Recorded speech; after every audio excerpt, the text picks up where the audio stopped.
Why you say Cause all we already starting shit already. We already starting shit. Okay. You'll try, you see my name?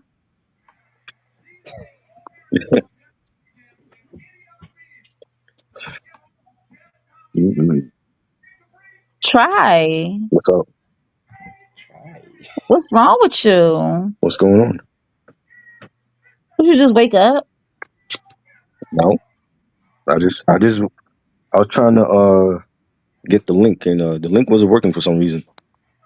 Oh, it worked perfectly fine for me. Huh? It was probably because I put in the thumbnail in last minute. That's why. Oh, that's what it was. Okay. Because you must be on that shit sometimes. Yeah. What's up, Samuel? What's up, Q What's Smooth? going I on? haven't seen y'all in so long. I know. I can't. Wow. I can't wait for this one, dude. Ooh. Me and Lashia, we were talking about what white people consider Def Comedy Jam, and we threw in like Andrew Dice Clay, Sam Keeniston, Yeah. all fuckers and shit. Right. And George then I George said, Carlin. "Oh yeah, we talked about Carlin and Lenny Yeah. Bruce. Hmm. Like y'all, I know about my stand-up comedians and shit, man. Shit, You're a Right. comedian yourself. I don't even know if that's an insult or a compliment. I guess I made you laugh, Stupid. so I guess it's a compliment. But I was thinking about I might do my top comedy albums and shit. Okay. My doing that. Oh, Lashia, what do you think about Steve Martin? Steve Martin is cool. I like Steve Martin. All right, I knew I fucked with you. Okay.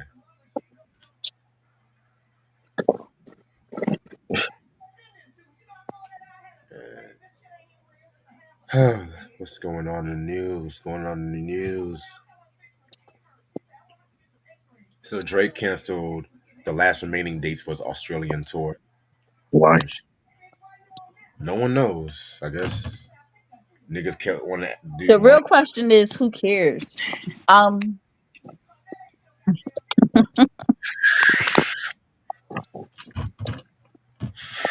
and y'all hear about Michelle Trachtenberg, right?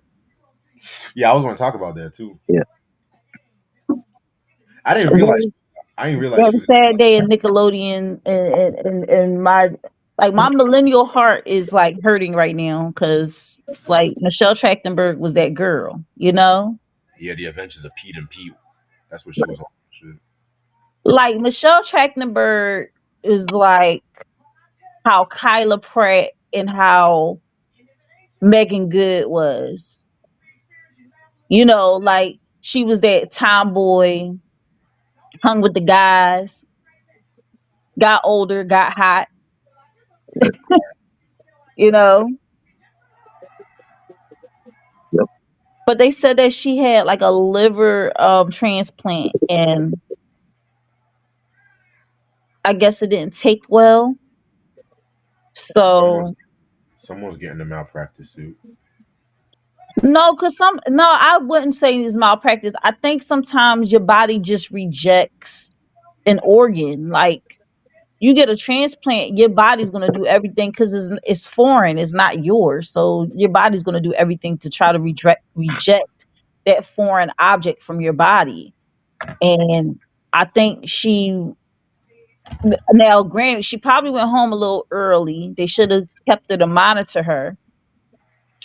Um, so if anything, that's their fault. But um, I don't know. We don't know. We don't know why God takes certain people away. You know, we can speculate all these different things that possibly happened, what could have happened, what should have happened. You know, but you really, at the end of the day, you really can't say. You know, she was young. She didn't even make it to 40 yet. And honestly, I didn't even know we was that close in age. I don't know why, but when you see child stars and it never really clicks like they're the same age as you because you see them on TV doing their thing, so you think they're so much older and so much more mature. which in some cases they are. Because if you look at Bianca Lawson, she's been playing a teenager for the past 40 years. On God, on But God, dude. but in the same token, you're like, damn, like this girl was literally a year older than I am, 2 years older than I am. Like that's fucking crazy. I feel like it was something else though. Something you know me, my conspiracy size three, like it was something else. Sometimes my conspiracy senses be tingling too, but Yeah, I don't feel like it is in this case. I really feel like it was just if they say she had a liver transplant, for whatever reason she had a liver transplant. People be sick. Remember what happened with Chadwick? People be sick. You don't know they sick because people don't be telling their business. I still haven't seen this last movie to this day because I'm just like shit. Can't bring yourself to watch it. Yeah, because it was just like because Chadwick was like one of those guys I thought he was gonna take over the acting game and shit like that. When I heard he died, that literally shocked me. I ain't gonna hold you. Yeah. Like, I was a fan of him since the James Brown Get On Up movie, the Jackie Robinson movie and shit he did. So Yeah. yeah. All right, let me get started with this shit. Let me get my album anniversaries in and shit like that because I got a lot to say. Let me mute myself because you about to do your whole long monologue. Yeah, yeah, because you like to make fun of my monologues and shit, but I don't make fun of your shit when I come onto your channel and shit. That's Cause because I'm short, sweet, to the point. But cause go I, ahead. I have Do your respect. thing. I have class. I Do have your class. thing, Reginald.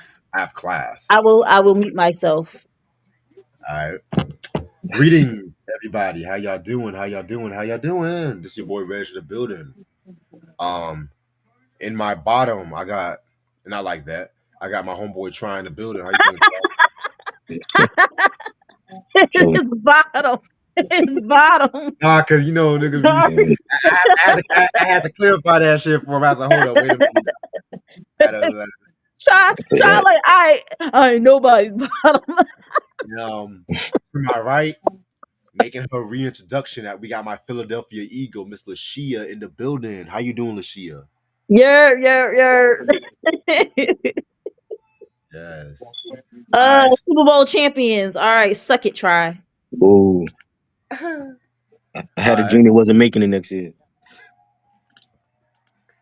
So today's album anniversary, we are going to talk about one of my all-time favorite hip-hop producers, Mr. Pete Rock, with 2008 NY's Finest. Now, this album came out February 26, 2008 on Nature Sounds and stuff like that, too. It's his fourth studio album. I always felt like this album was very underrated, in my personal opinion. I mean, when it comes to Pete Rock, people like to talk about the Soul Survivor series, which I love, the Pete Instrumentals, of course, Pete Rock and CL Smooth. But this album, it definitely gives that late 2000s boom bap kind of feel and stuff like that too. You know what I'm saying? Now, granted, I still pick Soul Survivor one over this one, but I still like the production and everything like that too. You got songs like the PJs with Wade and Master Killer. You got Gangsta Boogie with Slum Village and stuff like that too. You got Re-Roll with Jim Jones and Max B. I love that sample that they use. All my Master Ace fans, y'all should know about that sample. That's all I'm gonna say. You know what I'm saying? Yeah, man, this album is very dope and stuff like that. What do you think about this album, Troy? Great album. The features, having Jim Jones and Max B on here was dope, and the 917 joint with Styles and Chic. Master Killers on that, Raekwon, Little Brother, Redman. It was a great album. Production was great. Pete Rock is a legend. Yeah, you're right about that. What about you, Lashia? What do you think about this album if you heard it? I'm sorry, y'all. I'm out of this conversation. Oh, okay. All right. Now, I'm gonna go to our usual Billboard charts and stuff like that too. You know what I'm saying? Billboard charts, gotta do the little Billboard charts back in the day and stuff like that. Give me one second. We're gonna go to the week of February 28th.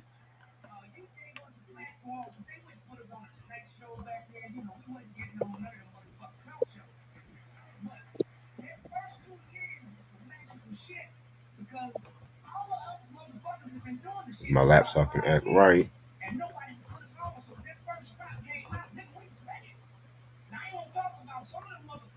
You know what? Fuck it. I'll come back to this. Fuck it. I don't like awkward silence. But today we are going to talk about Def Comedy Jam and stuff like that. You know what I'm saying? The legendary black stand-up show that came out on HBO on July 11th, 1992. It ran for it ran for 8 seasons and stuff like that too. You know what I'm saying? This was created by Russell Simmons and Stan Lathan. You know what I'm saying? Hosted by Martin Lawrence in his first couple of seasons, and then Joe Torre in the next couple of seasons. I think Martin hosted it for like the first 2 seasons, if I'm not mistaken. Mike Epps hosted it in the seventh season, and DL Hughley was in the eighth season. You guys know what I'm about to do. I'm gonna ask y'all how y'all got into Def Con Jam. Since I'm gonna start with my Philadelphia Eagle and stuff like that, I'm gonna start with you. Okay, just so we're cleared up on who hosted the series. Martin Lawrence and Joe Torre hosted in the first 6 seasons, and then Mike Epps in its seventh season, and then DL Hughley in its eighth season. But you know, DL Hughley was pulling double duty because, or maybe after that ended, well, he probably was hosting BET's Comic View, and then he came over to Def Comedy Jam. Yeah. But yeah, so um, what do you ask me again? How did I come to know about Def Comedy Jam? Yes, ma'am. In a way that I'm not supposed to because I was too young to even watch it, but I was watching it. Let's just say that back in the day, HBO was not a channel easily accessible to ho folk. Um, we didn't have a lot of money, so having HBO was a rare occurrence, and so you just had to catch it when you catch it. And sometimes you had those moments where, you know, for some reason HBO was doing a free trial or something like that. My mom and dad would, you know, they would double down on it, and then we end up having it, and I would watch it a little bit. But I found myself watching BT's Comic View a lot more than Def Comedy Jam, simply because it was a channel that I could watch that was like on our actual cable box, and we didn't have to pay for it. But when I did finally watch Def Comedy Jam, I realized that this is the nitty gritty. This is the prove yourself stage. Yeah. This wasn't the stage you're already established and you could come on to. You had to prove yourself worthy of the audience's applause and laughter, and not everybody was able to pull it off. But if you did, you went on to achieve great success. And then a lot of people came out of Def Comedy Jam. So I know we're going to get into that a little bit later, but I just wanted to say how I came to know about it and everything like that. And you said I talk too much. But yeah, try. How did you get You into Def? know what? Oh man. Just watching HBO back in the day with when they had like good programming and Def Comedy Jam is something new. And having Martin, great comedian and host, and he would tell his jokes before he introduced the newest comedian every week. And we had Kid Capri, the legendary Kid Capri, great DJ. And they were great. They set the tone for the show, and bringing on cats like Bernie Mac, rest in peace, and Chris Tucker, and Steve Harvey, Adele Givens, so many great comedians that passed through there. And it was like that was like your training. You got to, if you could make it at Def Comedy Jam, then you can make it anywhere. And they gave us a lot of memorable moments and jokes. And it was for the culture. Def Jam was like the best rap label at that time. Having Public Enemy and cats like Nikki D and LL Cool J, and they were big. And I think that's what transcended. Having Russell Simmons, be able to have this type of show, and it was like the first of its kind, really. And I loved it. And you never missed it. Friday nights, never missed it. When you look back at it, you see so many comedians like that came from that show that blew up. Especially Steve Harvey, D.L. Hughley, Chris Tucker. You know what I mean? There was celebrities that would come through there. We had like Flavor Flav. I remember the Flavor Flav when he was there, and Martin was cracking jokes on him, and Kid and Play was there, and he was cracking jokes on them, and it was just something that everybody could relate to, and we watched it because it was for us. You know what I'm saying? It wasn't watered down comedy, and it was a classic show. You know what I'm saying? And I wish they would bring it back. Because there's a lot of good comedians now that could have been on that show. You know what I mean? And Martin Lawrence, we still got him. He's still funny. And Kid Capri, he's still doing his thing. So it's definitely a great show for culture. Dope stories from both of y'all. Yeah. So how I got into Def Comedy Jam is kind of interesting. So you guys know I'm a huge fan of In Living Color.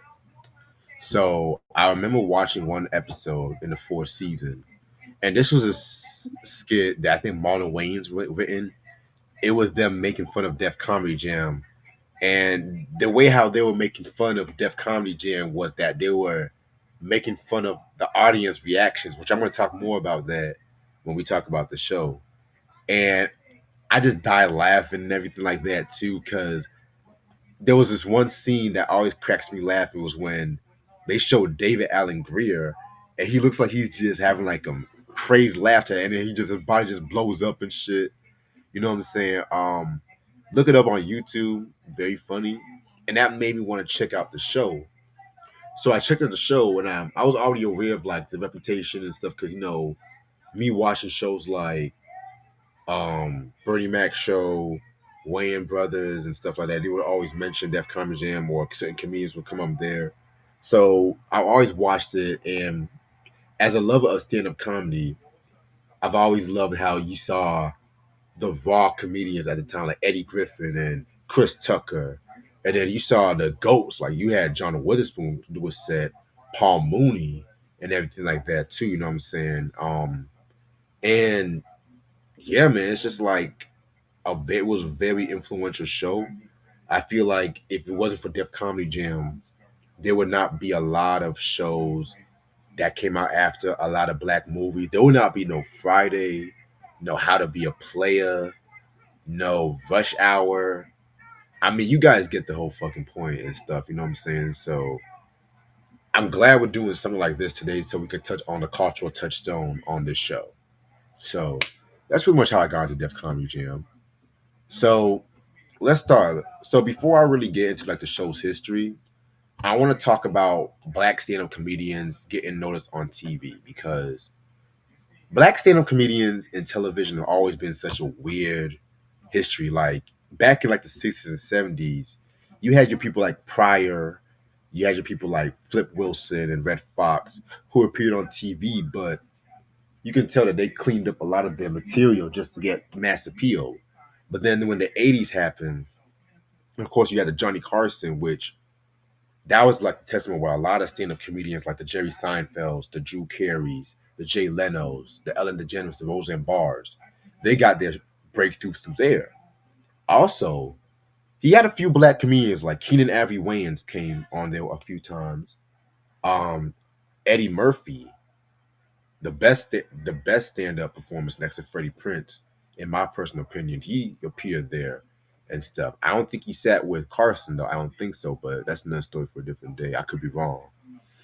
And so while that was cool, there wasn't really that much of an outlet for black comedians. And then you had your shows like Showtime at the Apollo, where it's like you had your few comedians that showed up there, but if you weren't booed in the amateur hour, if you could survive and stuff like that too. Then fast forward to July of 1992. Russell Simmons at the time, he was doing Def Jam records, which we all know the history of Def Jam. So he wanted to venture out to more things, you know what I'm saying? So he hooked up with Stan Lathan. And I've talked about Stan Lathan on this channel a few times. He was the dude that he was the guy that did the show Rock and stuff like that. He directed a few episodes of Sanford and Son and so on and so on. So he pretty much partnered with Russell Simmons, and they did a show called Def Comedy Jam, which debuted on HBO and everything. And the whole theme of this show was to really give black comedians a chance to shine on TV, raw and unfiltered. And they wanted to get the right comedian to be the host. Enter Martin Lawrence. Now we've already talked about the Martin show, and like 2 weeks ago we talked about Boomerang. So I can probably say I did the whole trifecta of the Martin 1992 rise and everything. So he was the host of Def Comedy Jam, and Martin at that time was on fire. He was on House Party. He had that one movie back in '91, Talking After Dark, which actually hooked him up with like Reginald Hudlin and stuff like that too. You know what I'm saying? Excuse me, John Bowman and stuff like that too, and Topher Grace, which all of them made the Martin show and stuff. And so when they came to this show, you had a lot of black comedians that definitely got their shine. They got their first time appearing on here, like Chris Tucker, Eddie Griffin, Adele Given, Sherry Underwood, Tracy Morgan. You know what I'm saying? Like Chris Rock. It's funny because Chris Rock at that time was even on SNL. But he still appeared here and shit like that too. You know what I'm saying?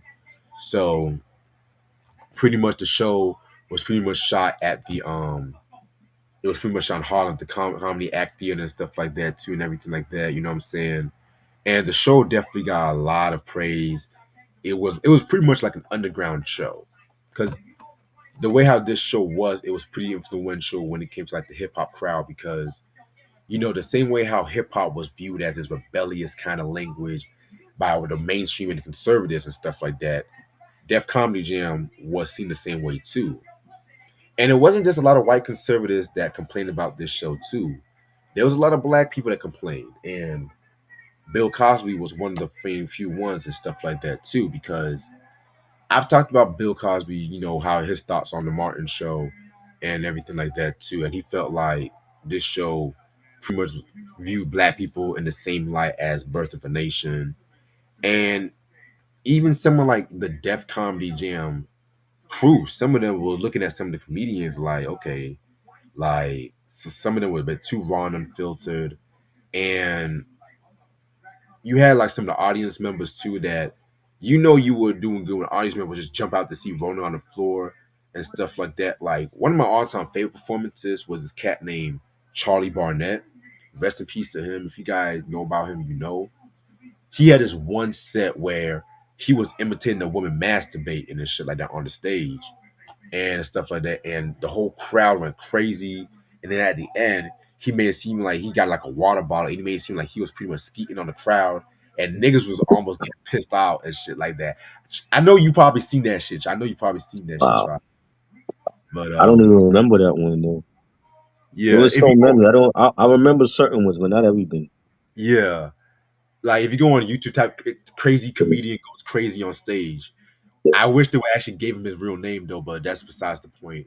But yeah, man. But yeah, this show was crazy as hell and stuff like that. You know what I'm saying? I mean, you had a lot of iconic moments. Like we all heard the story about Bernie Mac's performance, Right. where they had this one comedian that was just sucked that came out before him. Bernie came out talking about I ain't scared of you motherfuckers and killed that shit.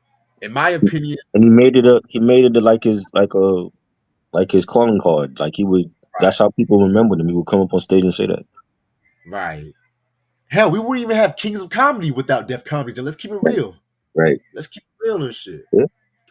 Yeah, man. It's like now there were some whack comedians on the show. I'm not gonna act like everybody that came on the show was gold, because there was some whack motherfuckers, and you can tell a whack motherfucker when you can tell a whack motherfucker. And a lot of whack motherfuckers used to bring props, and some of the niggas used to bring props on stage, like they Carrot Top and some shit like that too. I mean, which Right. is cool for the most part, but at the same time, Def Comedy Jam is like more of like a broad, But like talk wasn't shit. wasn't there was like at a point in time when Dougie Doug was doing that, he was bringing props on stage? Yeah, yeah, Right. yeah, man. I forgot about Ducky Duck and shit. But yeah, man. And what else am I missing about the show? What else am I missing? But yeah, man, it's like I know they brought the show. I know they brought the show back in like the 2000s or like 2006 and stuff like that. And that was cool. I mean, you had people like Tiffany Haddish coming up there, Mike Epps and stuff like that too. You know what I'm saying? That was cool, but I always felt like the '90s run was the gold period, the gold era and stuff like that. Yeah. Um, they actually came out with a Def Comedy Jam 25, which I'm actually watching that right now on Netflix and stuff like that too. That was pretty cool and stuff. Oh, how could I forget? Awesome. How could I forget Kid Capri, the Yeah. DJ? You know Yeah. what I'm saying? His cuts was always dope as fuck. You know what I'm saying? Yeah. So, so yeah, that's pretty much the whole history of Def Comedy Jam in a nutshell. I hope that wasn't too long for you, Lashia. I hope you're still awake for this discussion and stuff like that too. Oh, bitch, no, don't even play me like that. So I'm you playing. actually you did a good job today. Yeah. I'm just playing. I'm just playing. But I want to ask you guys. What are some of your favorite performances of Def Comedy Jam? My favorite moments Yeah. when I had mentioned before when Flavor Flav was there, and this is like during the time when Public Enemy had came out with Apocalypse 91. And that was like the dreaded Flavor Flav ever when he had the dreads and he was rocking like the Jordan windbreaker suits and he was there and Martin said, I forgot what Martin had said to him. He said something to him and had the crowd all riled up where they were like all pointing the Because finger at him. he was trying to steal his shine and stuff like that. Yeah. Oh yeah, he was like, sit your ass down and and Flav was hype back then, you know what I'm saying? And like I said, like Martin didn't care. Like if he was a celebrity, if he was a regular person in the crowd, he was gonna crack on you and that was one. When Kid and Play was there, he referred Kid and Play to Crisscross, Yep. and that people were pissed, and I was like, when you look back at it, it kind of makes sense because both of them the names they both had the same name, Chris, and I was like, damn, I never thought about that. Like Kid and Play, Crisscross, and um, that was another good moment, and when Adele Givens was there. And Adele, she wasn't like the prettiest woman in the face, but she had a big booty, and she was calling I out would have people. to disagree with you. She was Huh? pretty. Adele Givens was very pretty. She was such a fucking lady. All right, so I watch your agree with mouth. Lashia. She is sexy as hell. I agree. Well, She we, had we them big didn't think she was lips, the and she prettiest had all her thing. teeth. Come on now. Yeah, but she had too many. You know what I'm saying? We didn't think she was the prettiest thing, but she had a At big least, at booty. least she And brushed her teeth. This yeah, nigga well, went I to would hope so. I would hope so. And I remember when she got on there, she was going at people in the crowd because of that. 'Cause they didn't think, and she even cracked on that she felt like she wasn't the prettiest woman, but she had a banging ass body, and that was part of her stand up. You know what I'm saying? And she was hilarious on there. And when Chris Tucker was imitating Michael Jackson, with the with his mannerisms, and then he ended up being in "You Rock My World" video later on. And it was great. It was just like so many great moments that we could relate to because they told. I feel like black people comedy is way different than white people comedy. Of You know what I'm saying? course. Like we tell it Because we like it have is, and yeah, we make it funny, but it's like I never could relate to like Seinfeld and those shows. I'm like they dry. You know what I'm saying? They're not doing it like how our comedians do it. You know, you know what's funny though, Try? Mm. George Wallace is actually Jerry Seinfeld's best friend and shit. That's the crazy part. George Wallace was funny too. He was hilarious. Yeah, George was a mess and shit. Yeah. Real quick, did y'all know that George Wallace has a new show out with Laverne Cox? And Yeah, I gotta watch. Thank you for reminding me. I gotta watch that shit tonight. Mhm. Yeah, man, it was great. When Bernie Mac came on in and he was doing his raunchy stand up. You got to stir it like motherfucking coffee, and he was like, you don't know who you playing with. And I loved it. I loved Bernie Mac. Just seeing Bernie Mac for the first time do that, and then seeing him do it on other shows. And man, the guy with the cowboy hat. He used to say hamburger a lot. Hamburger. Yeah, he his name is Hamburger. That's what his name he was was. funny. Oh, that motherfucker got on my fucking nerves and shit. He was hilarious, yo, and I haven't seen him in years either. Since it's been a minute. Probably became a vegetarian. Ain't nothing funny about vegetarians and shit. Oh no, What are you gonna say? Vegan burger, Caesar salad, right? collard greens, Beyond Burger. That shit. It was big just like pie. innovative for like a lot of different comedians to go on, and I felt like even with that show, a lot of shows that came after they were inspired by that. Mad TV. Oh, Um, there was another show that was at the Apollo. It didn't last too long, but I remember Lisa Carson was on that. Was a part of that show. Lisa Marie Carson, and they used who's who's she it again? was it was a like it was like a sketch comedy. They used to do it from the Apollo, but it didn't last long. It only lasted like 2 or 3 seasons on it, and she Yeah, I was a don't part of remember. that show. Yeah, I want to say it was on the WB, but then they ended up taking it off. Oh, I know what you're talking about, but I forgot the name of it. Yeah, I forgot the name, but they used to do that at the Apollo too, and then like they ended up taking it off, and they were inspired by Def Comedy Jam as well. You know what I mean? But it was a great. Like I said, like if you could make it on that show on Def Comedy Jam, then you could pretty much go on the Comic View. Comic View also, I used to look at Comic View like that. You know what I'm saying? Like a lot of the comedians from Def Comedy Jam was on Comic View. And that So, was that was a funny show as well. so now that you mentioned that, Troy, me and Lashia, we had a great conversation about Comic View and shit. Do you feel like Comic View was like a tamer version of Entertainment in comparison to Def Comedy Jam? Yeah, yeah, because I mean, it's on BT. You know what I'm saying? They had to toe the line. They didn't really get too raunchy with it on there. You know what I'm saying? And DL Hewley was the host of that show. He was good as well, and I loved it.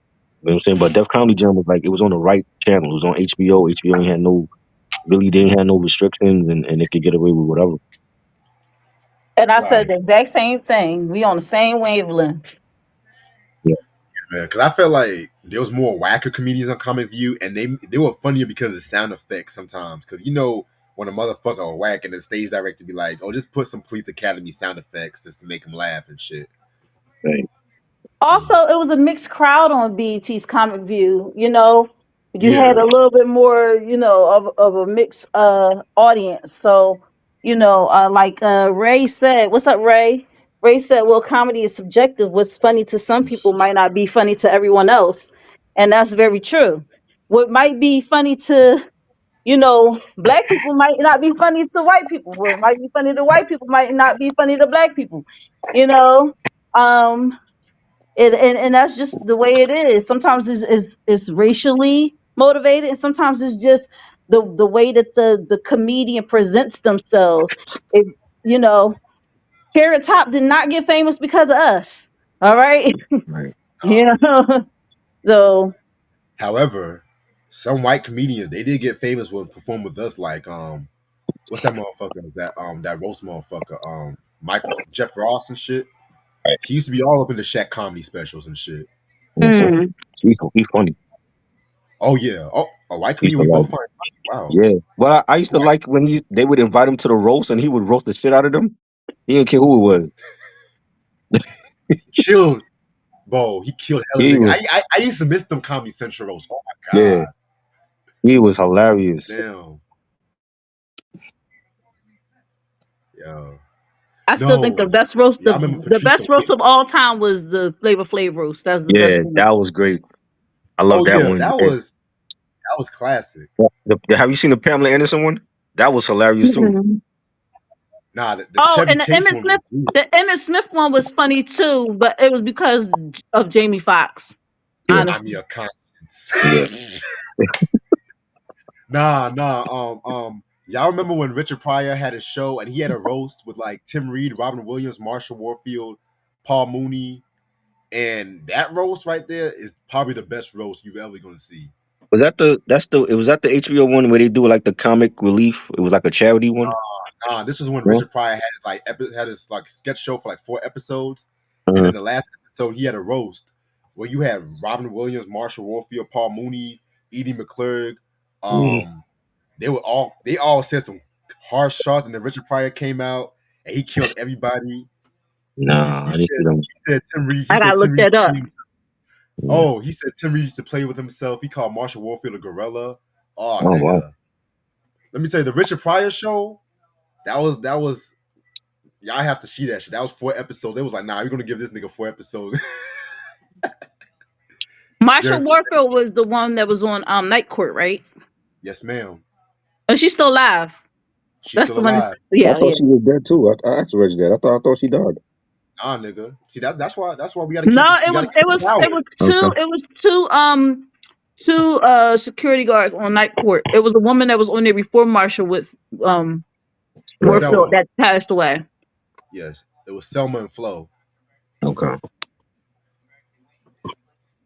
Yeah, man. Yeah.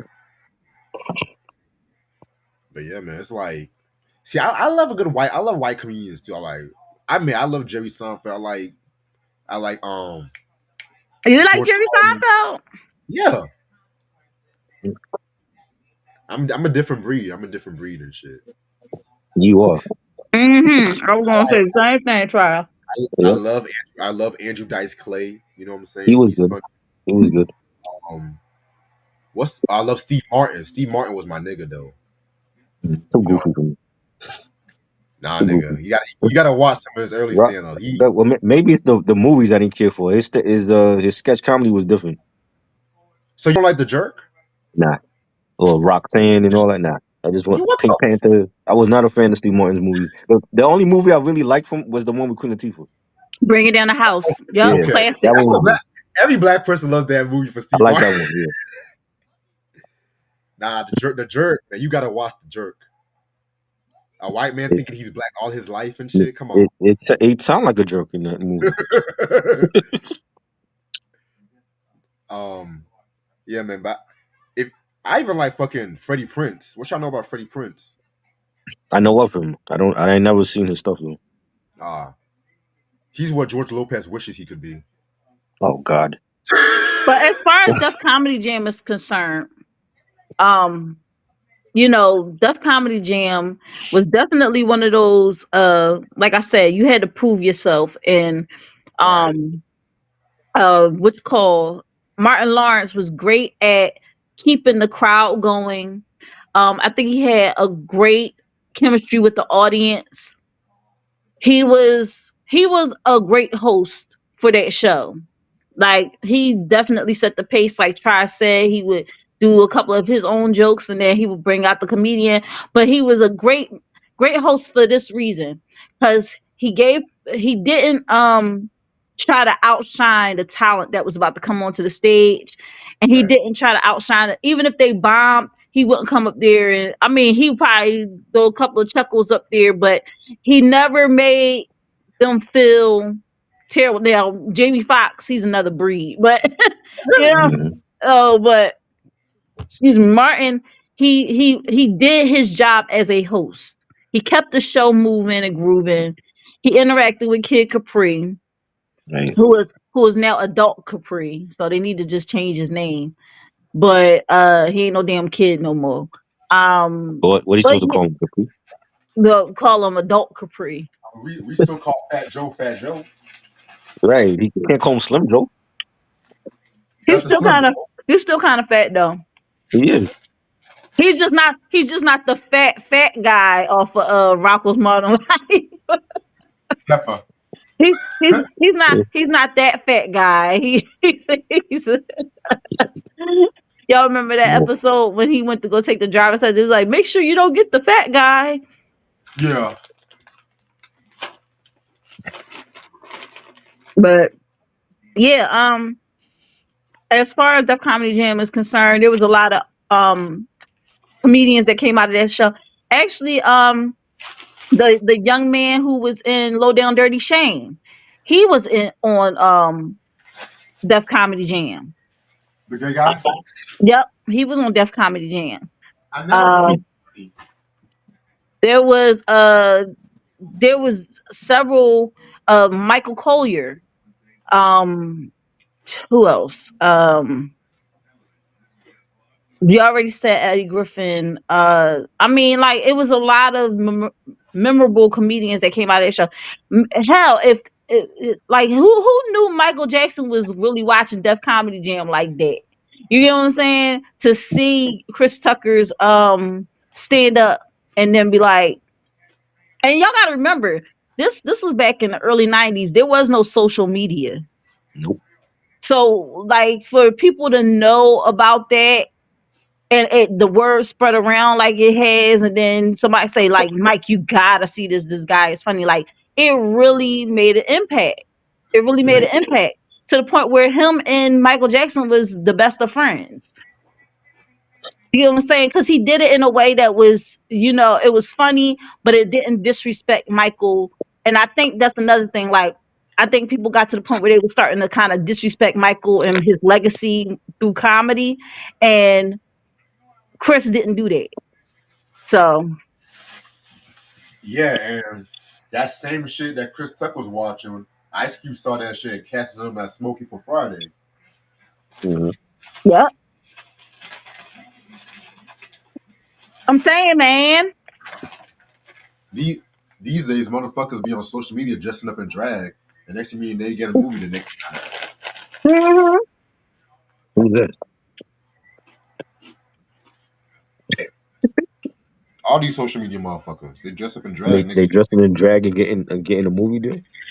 yeah, Yep. Crazy. People's definition of comedy has drastically changed over the years. Like I watched a few of the old clips on YouTube while I was, preparing for the show. And I was just like, this stuff is funny. Like have you up there cracking up laughing funny. This stuff today is just quick cheap laughs, maybe a fart joke here or there, Mhm. you know. And more like it's more comedy at other people's expense than actually trying to talk about an experience of your own. Some of these comedians that got on a stage at Def Comedy Jam, they were storytellers. They would tell Right. stories. Remember that the woman comedian that came out there and she's like, I'm not gonna keep y'all long. I think we need more things like this where we get together and we talk, and she start pulling stuff from under her shirt, yeah, and she pulled out a cup and some ice cubes and a bottle of wine and all this different stuff from under her boobs, and that was her comedy routine. Like, who would have thought? How do you even know that that's a talent of yours? Like, it's yeah. shit under your boob, like, you know what I'm saying? And And a I, lot, and this was another platform where women and men were on the same even ground. I feel. You get what I'm saying? yeah, Like women had to bring their funny just like the men. So Yeah, yeah. I love some more. Some more is hilarious, and Adele Givens and Cheryl Underwood. There's so many other women comedians that were hilarious. the mom no, not the mom, Felicia from Off of Friday was on Yeah, Def Comedy yeah, Jam. yeah. Right. Who else was on there? Miss Laura. She was on Def Comedy Jam. Hmm. Bruce There was a Bruce. lot of Right. hmm That nigga still got a perm to this day. Wow. that's crazy. Sometimes you just gotta let it go. She tell that shit to Ray J. Lunel was hilarious too. So Lunel, that's her name. Yeah. oh, Yeah. Lunel, yeah. Mm-mm. Yeah. Was she on Def Comedy Jam? Oh, you know who else was on there? Andell. Well, her name was not Andell, but I call her Andell for my for Oh, you talking about respect. Deborah Wilson? No, what's her name? What's her name? Yvette Wilson. Yvette Wilson. Yep. Yeah, she was funny too. I was just watching this shit like last week. Yeah. All right, I'm gonna stay on for another 10 minutes because I gotta get some rest for work. Red, you want to wrap it up? Now we can say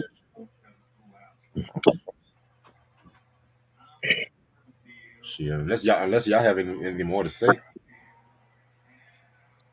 It's just a great show, man. Like people need to check it out. You know what I mean? It's just one of the best comedic shows all time to me. You know, and I don't watch too many. Like it was SNL, Mad TV. I watched once in the blue, but I definitely miss Def Comedy Jam. Yeah, I feel like it's mandatory viewing for many people and shit. I feel if you are going to be a comedian, if you want to know, because everybody had a different style. So if you want to find out what your style is, as far as a comedian, and know like how to approach certain things, it's definitely an educational tool for people that want to get into comedy. They can use and study and then find out, okay, this, I'm more on this side of things, not bite somebody's style, but just know how to approach your jokes. Do I want to be one of those people that have a punchline? Do I want to be a storyteller type of comedian? It was this one comedian. He was like, I don't like. He was like, it's crazy because kids fight back nowadays. He's like, it's funny because these single women with kids, you get with them and then they be like, don't hit my kids. I'm gonna hit my kids. This, that, and the third. That's my child. Da da da da da. And then they get to a certain age where the mom can't handle them no more, and then they would talk about some. Oh, I need you to go in there and discipline them. And then he go in there and he like, now this dude fighting back. I'm hitting him with the belt. He punched me in my face. And then we start rumbling. And then his mom running there like, why you why you hitting my son? He was like, cause my gun jammed. You get what I'm saying? So it was like, today people will be like, oh my gosh, like I'm so offended. But that shit is funny. I'm sorry. That shit is funny to me. And it just tells you, like, some people, they have that comedic timing, they have that punchline type of comedy, they have that physical type of comedy. Which call, what was the dude that always used to walk funny, like that was like his shtick, like he would pull his pants up around his stomach and then he would walk around, and he was not only on Def Comedy Jam, he was also on Comic View. Oh my gosh, what is his name? Oh my gosh. But he's so funny. Like, he still do it to this day. Like, pull up his pants and walk with his pants up around his chest and walk all funny, like bow legged. Y'all know who I'm talking about. I just couldn't think of his name right now. But I'm blank. him, it was a light skinned guy. He had like a short mustache or whatever. He Never mind. Anyway, yeah, it's people that relied on physical comedy.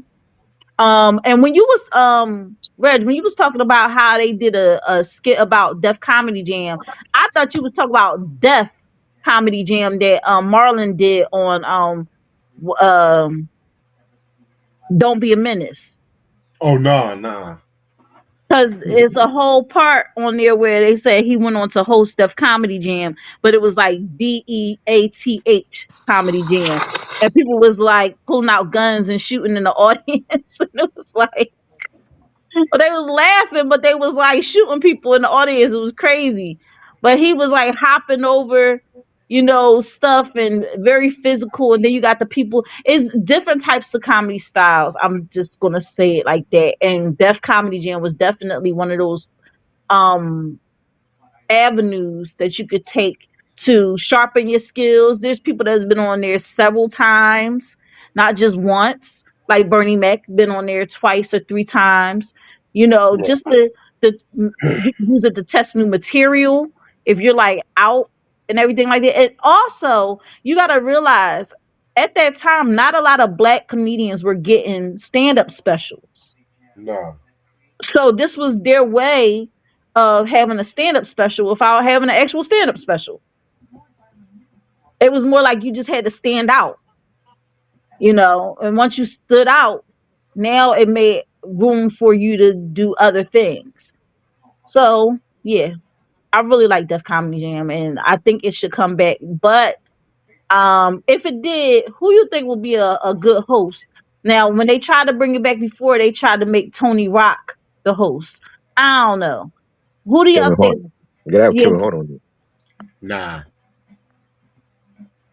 No? no Kevin Hart. I feel like it should be somebody young and exciting. I'm trying to figure out who's actually can fit that Yeah. mount.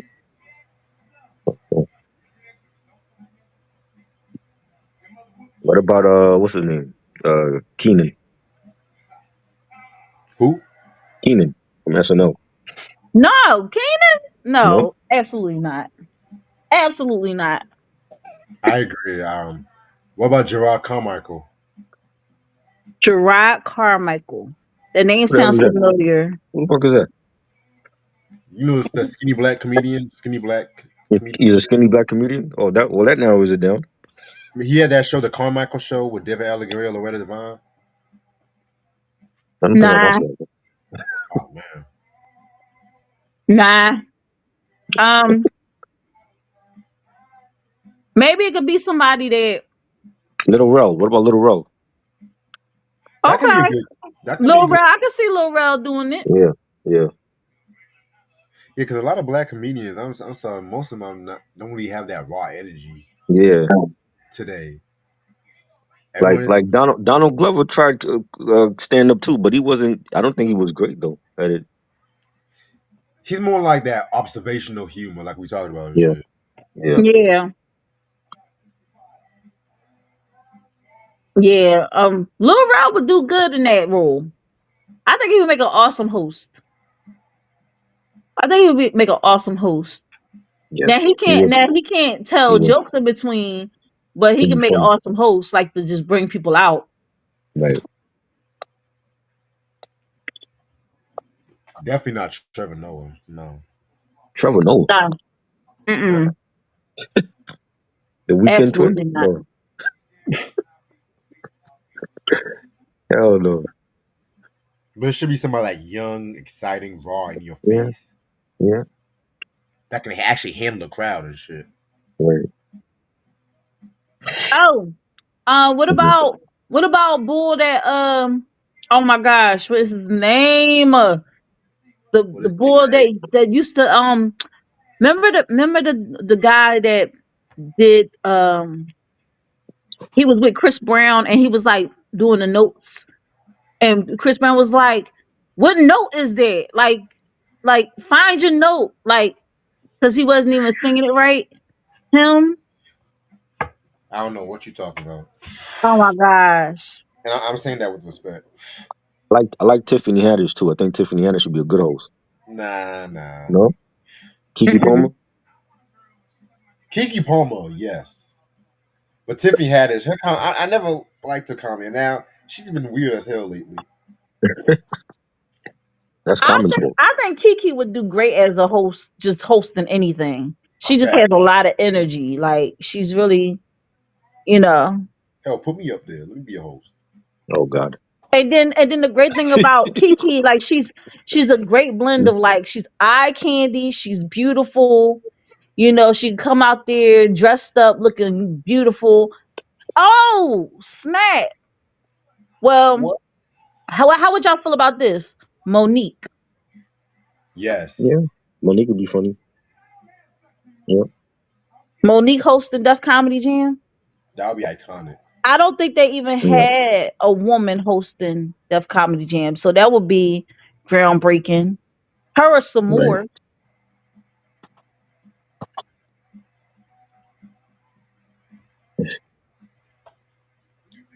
Even Cheryl Underwood could do it. Cheryl Underwood, or we could just bring back Adele Givens and let her host. But she one Yeah. of the OGs. How did y'all feel about the Def Comedy Jam 25th reunion thing? I loved it. I'm watching it right now, actually. I didn't watch it. It's been on Netflix for a minute. I just never watched it. I saw it when it first came out, and I will say this. Um, we all know who the standout star was, and and the thing is that he wasn't even a standout star on Def Comedy Jam at all. It's just over the years he became a standout star, and I'm talking about Dave Chappelle. I love Dave Chappelle.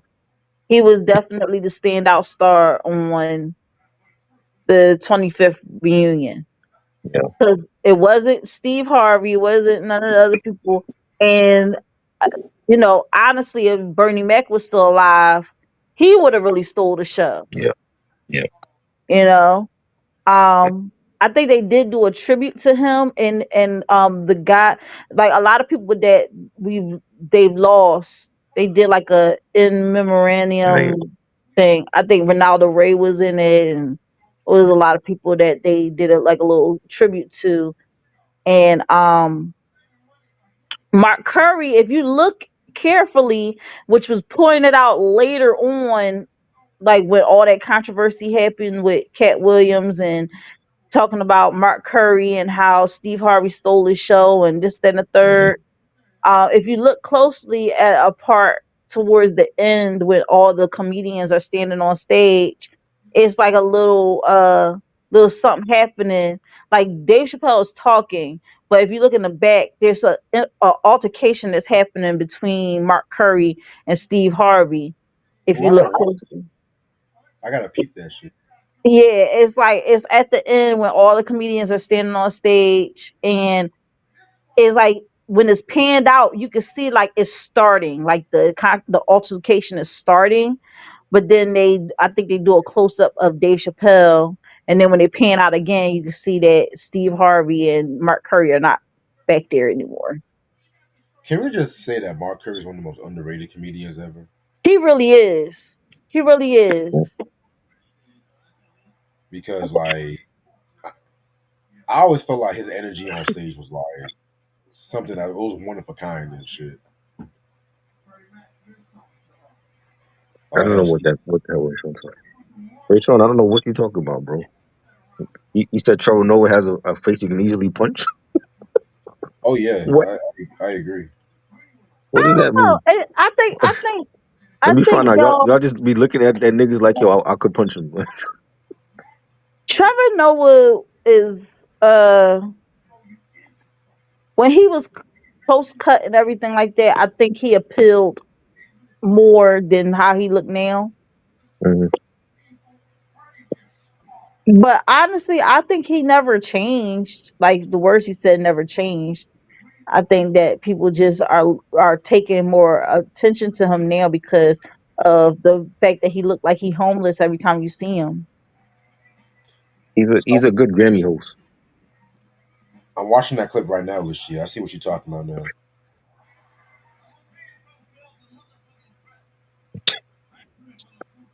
That's crazy. Man. But yeah, the comedians they brought out to do the 25th anniversary. They was like Eddie Griffin came out there. Um, Adele Givens came out there. The whole room go dark. I think this one they doing the in. Is this the in loving memory of part? Yeah, the Bernie Mac tribute. But you see how they did a tribute of him away from everybody else that passed away. It was crazy, but I mean, it's well deserved. Yeah.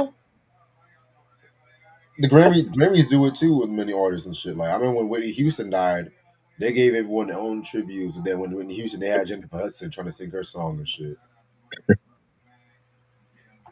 It's just like Michael Jackson. Michael Jackson and Farrah Fawcett died the same freaking week. Same day, Dag, same day. man. The one I heard about Farrah Fawcett's death like in the early afternoon, and I was out, and they said Michael Jackson died. It's like the whole world just stopped. It's like everyone just like, oh damn, Michael Jackson. The whole world just died. Everyone just like, damn. Yeah. Well, guys, Yeah, I'm about to end this all right here. now it's time to say goodbye to all of you, my friends. Why you sound like a kids TV show that about to sign off and shit? Right? Nah, but for real though, I was actually about to end this off right here and shit. Thank y'all so much for this. This one was a very dope episode. Thank you, Lashia, for stopping by. No problem. Y'all make sure y'all tune in to Think Different TV, which is every Monday night at 8 Yeah. p.m. Eastern Standard Time. Think Different TV's Player Pass, which is every Tuesday night at 9 p.m. Eastern Standard Time. And guess what, guys? I got a new show dropping Wednesday nights in April. Stay tuned for that. It's going to be a doozy. I love that self promotion. So, But yeah, so if we have more stand up content. So this Friday, we actually gonna do our top 10 black stand up specials and shit. So that's it's gonna be very interesting. Something That's going to different. be hard, man. But I know Deion Cole going to be up there for me. Deion Cole's Cole Hearted is going to be up there, and one of Kevin Hart's specials. I don't know which one yet. I don't know if it's going to be the first one or the second one. Mm, true, And true. then, of course, Dave Chappelle. of course. Now I'm gonna give a But dis. if it's Dave Chappelle, it's going to be the one when he in Washington D.C. because that one was.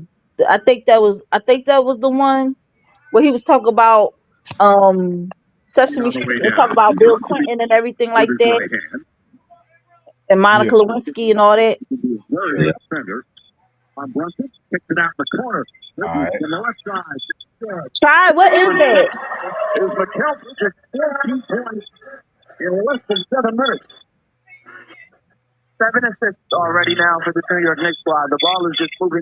As I was, Try. Yo. Mute whatever that is. What is that? Huh? Nothing. I could barely yeah. hear you. I ain't hear you. No, dude, it was something playing in your background. It was like super loud.